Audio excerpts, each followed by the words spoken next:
सिंधी अदबी संगत शाख हालाणी जे गजाणी नौशा फिरोज़ में थी गुज़री। नाले वारे ख़ूबसूरत शायर मोहतरम मेहर डबाई जी सदारत हेठि सुठे माहौल में थी गुज़री। सभ खां अवल महिमाननि खे सक़ाफ़ती सुखड़ी अजरक ऐं लुंगी पहिराई वई।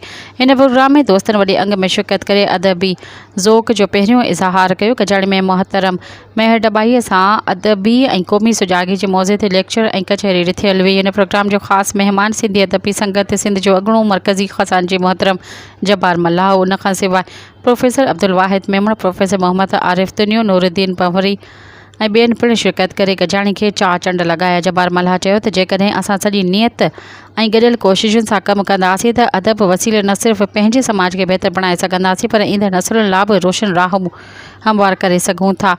सदा ते ख़िताब कंदे मोहतरम मेहर डबाई चयो त अॼु हालाणी जे दोस्तनि जंहिं मोहबत ऐं इज़त ऐं पंजाब सां आदरभाव कयो आहे उहो मुंहिंजे लाइ एज़ाज़ खां घटि न आहे। मां संदन हिन प्यार ऐं ख़ुलूस जो दिलि जी गहराइनि सां थोराईतो आहियां। हुन वधीक चयो त सिंध अदब असांजी सुञाणप तहज़ीब ऐं फ़िक्र जो आईनो आहे। अदब ई उहो ज़रियो आहे जंहिं करे किताबनि जे मुताले खे हथी ॾियणु ऐं नौजवाननि खे तख़लीक़ी सलाहियतुनि लाइ उभारण लाइ अमली क़दम खणणु घुरिजे। सब्सक्राइब कयो अवामी न्यूज़ HD खे ऐं ताज़ा तरीन ख़बरुनि लाइ ॾिसंदा रहो अवामी न्यूज़ HD।